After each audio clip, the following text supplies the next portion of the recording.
his girlfriend had come in the room because she had spoken to his father, and for a moment I couldn't see where he went, but he put the call on mute. A few minutes later, the girlfriend came into view and turned on the sound, and all I could hear was my client screaming. And his mother had died. And so he got that call during our session. So I'm not in my typical office setting today, as you can see, but had some content really on my mind to create. And so I'm just cruising on the highway, and here I am. I'm Sarah Dion, and this channel is all complex trauma, dissociation, and the clinician's experience through the attuned lens.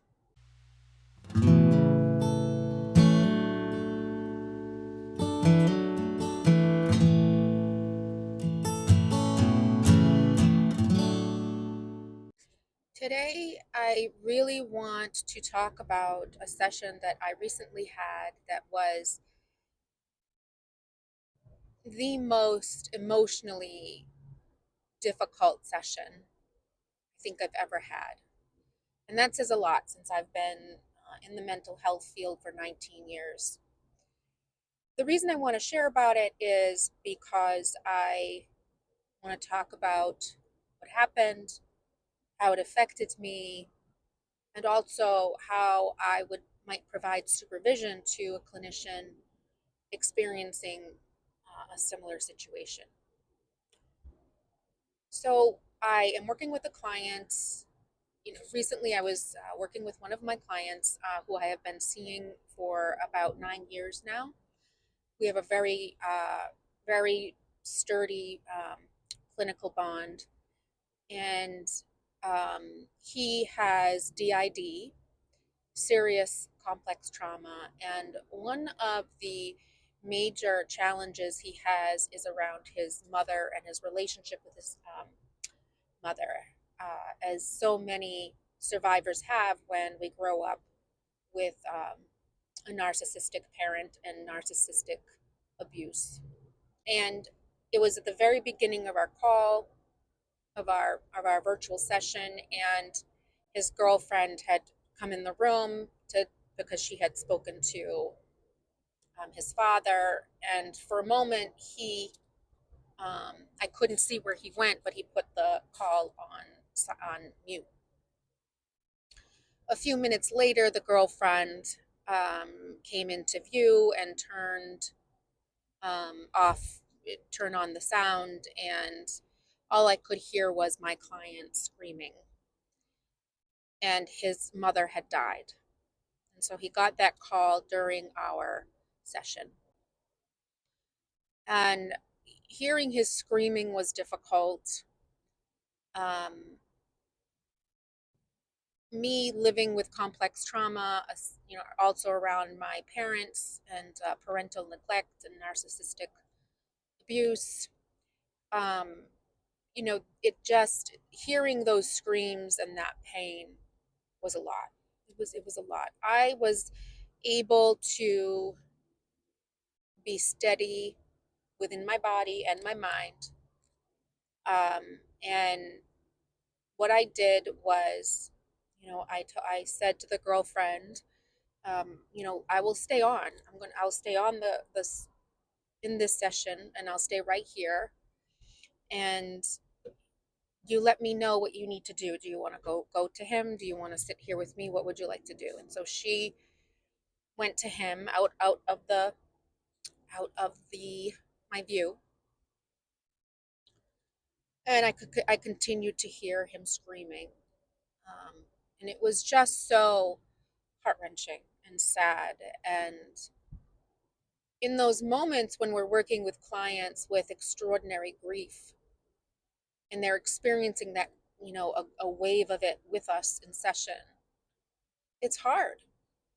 It's hard to sit with that, because there's nothing you can do. There's no fix. And There's no end per se. That's a difficult, it's a difficult place to sit when it comes to bereavement and working with profound loss. And that came up for me very poignantly, obviously, because this client was in this sudden, critical state of, the onset of grief, that shock. Um, it's such a painful and pivotal moment in his life. And I felt grateful that I could be there. I really did. Felt very grateful. His I did start to call out to him because he was in the same room, and I asked him, I'm going to call him Dan. I'm going to call him Dan. That is not his name. And I called Dan into uh, to see if he could come over because he was continuing to be in that same state of shock and screaming uh, and this client does have a history of being unstable, which has led to inpatient stays, which was a very long time ago. However, obviously, this is a very critical moment that could lead to crisis. And so I wanted to just get him into view with me to see if I could connect to him, see if I could bring him into the present a little more. I wanted to see. And so his girlfriend helped him come into view and sit in the virtual session with me. And what I started to do was provide a grounding voice, and but a realistic grounding voice. And this is where I kind of want to switch to like a supervisory voice. If I have a supervisee that is in this type of situation where they're dealing with intense grief or like this, a sudden shock, I don't want to use anything that is unrealistic. I'm not going to say everything's okay because it's not. It's not okay, and that's obvious. I am not going to say um, anything like it'll be all right because in that moment, that is completely unreal. Like that, there is no way that person can take that in because there is no all right at that moment. Their world has shattered. What I would encourage a clinician to do is to say, I'm here. I'm here. I want you to know I'm sitting right here. I am here with you now. I am here. Even if it's in a virtual session, because your voice is there. And you can also call that out. I am not with you in that room, but I am with you with my energy and my voice. I am here. And simply the voice will begin to call that person back into a more present state. And we keep our voice calm and consistent and methodical. I am right here hearing you now. I am seeing you now, right now. Here I am. And really, it sounds very repetitive because it is. What I say at this point is likely not going to be remembered by the client. This state of shock is usually something that people don't clearly remember because of the absolute neurological and physiological, emotional, spiritual overload. That right now, my goal is to simply have my voice be heard in a grounding way.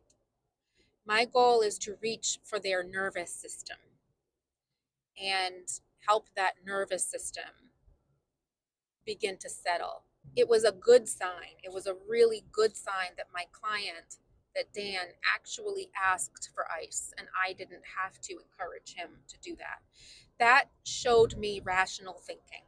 That showed me an ability to see beyond his nervous shock, that nervous system shock and overload, and think of something rational to help his body and to help his stability. And that's what he did. If he didn't do that, what I would say at this point as well for the clinician, alongside that methodical voice, would be ask the clients to go get ice if they are at home, or if you're in a session, if you have access to ice or cold water, we would want to do that. And his breathing was very shallow, and also like kind of like a hiccup at times, which makes sense because of his body's reaction. His diaphragm was, becoming it was very shaky and causing this kind of hiccup breathing. And the other thing that I would encourage a clinician to notice is what's happening with the breathing, and to not be too concerned about if they stop breathing. What I mean is if they hold their breath. Let's say if they hold their breath and you see that, it's okay. Obviously, we need them to breathe. They need to breathe. And holding their breath too long could lead to more of a panic sensation in the body, or obviously could cause them to pass out. So that was happening with Dan, and I didn't tell him to breathe, breathe. That's not what I did. It's not what I did. Because I want to be in this type of situation when it comes to this extraordinary shock and grief. Um, Not being able to breathe is reasonable. And it truly feels like that the person's breath has been taken away, that they've fallen from a great height and smashed on the ground and lost their breath. And they're likely not going to be able to have a lot of long, deep breaths. That's probably just not going to happen.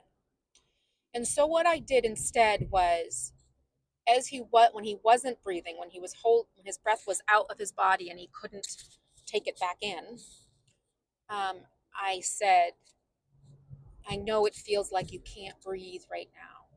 You feel like you can't breathe. You can breathe.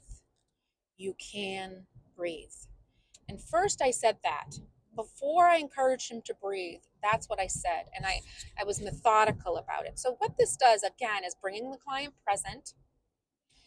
Your voice is being heard. You're encouraging his body and his mind to consider breathing already. And then I said, let's take a deep breath together. And that's what we did. We took a deep breath together. He had some of the hiccuping, which was totally fine. Totally fine. And I labeled that for him. I said, you're having that like in hiccup feeling because your diaphragm is unsteady right now, and it's kind of just bopping up and down because it's in so much shock and overload. That's all this is. And I just labeled that a few times. This is okay. Having this breathing is okay. You're it's There's nothing wrong with it. Your diaphragm is just unsteady right now. And then I would just watch his breathing. I did not encourage him to consistently breathe deeply. He wasn't going to be able to do that, and it was going to be too difficult for him to maintain. And then the clinician, from providing supervision for a type of situation, is that you probably start to become like, it's not working. I'm not sure if I'm doing this right. Yes, we do need him to breathe, but not. It does not have to be consistent deep breathing.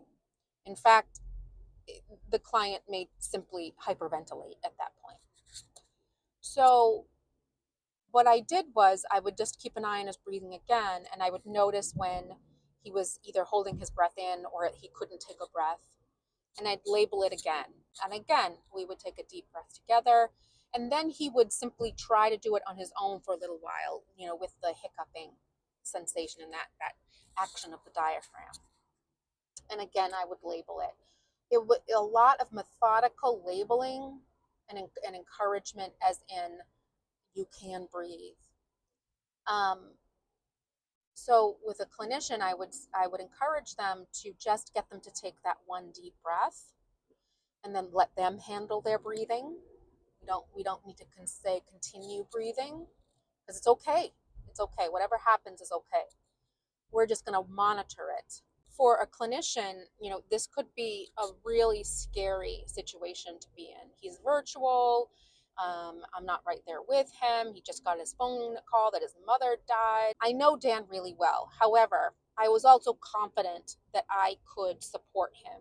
And also, he had his girlfriend there, and his girlfriend's a very supportive person, and I knew that I could rely on her um, to provide him grounding and stability. When this happens, when a parent dies, um, who was either a perpetrator or um, a narcissistic parent, when they die and there's this very complex relationship with them, and also perhaps a desire to at some point reconcile, have a connection, what can happen is a client or a person can fall into extraordinary regret, shame, and guilt, thinking that if I had done this, then maybe this wouldn't have happened, or I should have talked to them.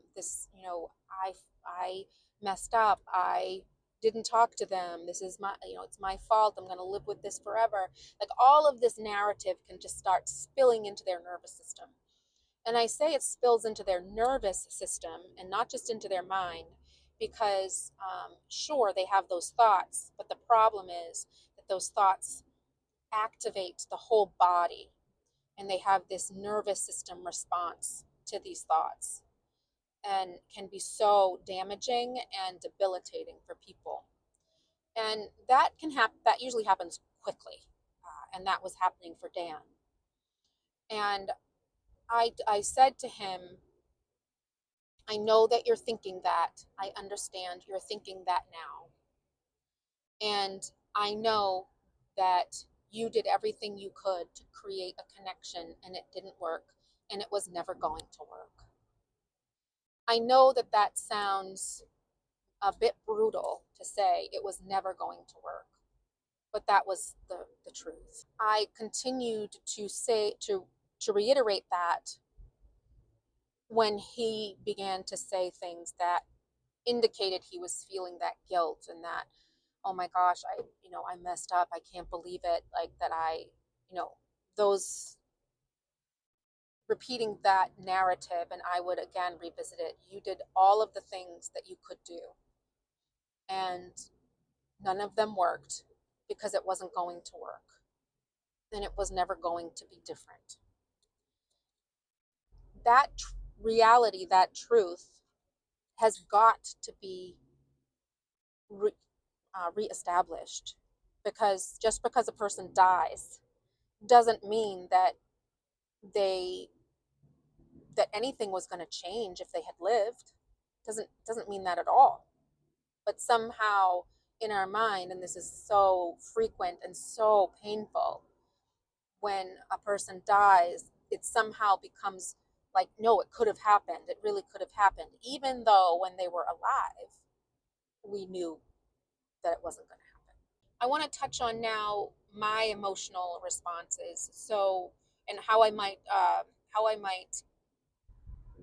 work with a supervisee around this type of experience, and being a person sitting with another person in that situation, and we're the ones that we really have to stay stable. We get thrown into situations sometimes too that we can't imagine would happen, and this was obviously one for me. However, I'm pretty it's tough to shake me. I've been in this career a long time. It's tough to shake me, but this was different for me because it related to his mother, the loss of a mother. My mother is not deceased, but there's still a lot of grief around her. The real intense screaming, that excruciating pain, it's a lot. It's a lot to manage within our own systems. Um, and so, if I was speaking to a supervisee about this, I would want to really take time with them to engage it with their parts, engage with their nervous system, noticing what was affected for them internally, what came up for them, and how do we help soothe that? How do we care for ourselves as the clinician? I'm very attuned to myself during sessions. I'm very intentional, and I'm very clear about what I'm doing.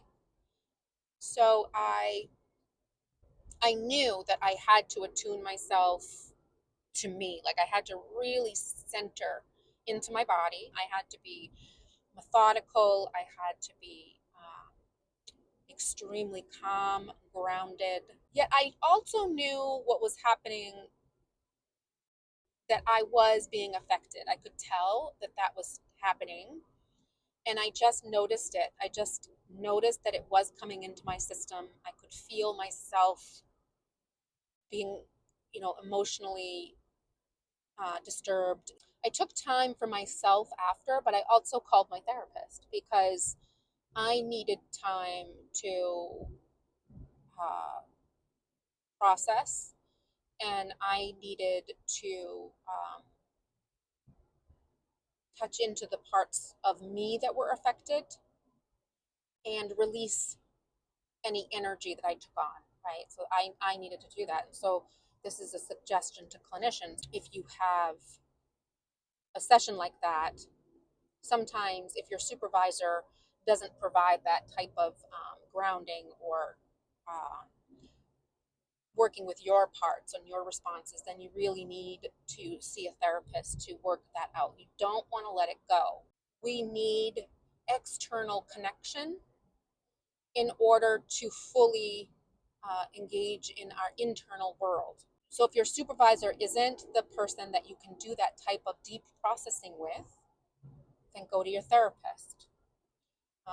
If you feel comfortable doing that with a colleague, then go to that person. And then also, of course, we can talk about what happened in the session and how the clinician feels about what happened in the session and how they managed it. Of course, but that's not my first go-to. That would never be my first go-to.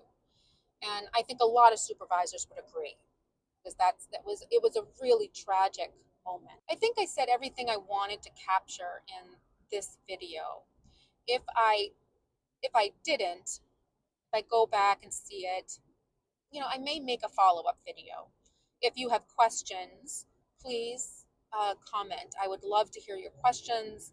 Um, and if there was anything that I didn't expand enough on, uh, please let me know, and I will do that, because this is for you. This content is for you, and I want it to be helpful and robust, and I want to make sure that I'm providing you with the information that you need to benefit your life as a clinician, supervisor, and practice owner, but and also within your sessions and your clients. It would be great to see you in my comments, and I hope I get to see you next time. Please don't forget to subscribe. That helps the channel so that I can continue making content to support clinicians and their clients. I really hope I get to see you next time. Thank you. All good things. This client and I, who I'm calling Dan, in the past talked about the use of ice. Like we've practiced the use of ice during sessions.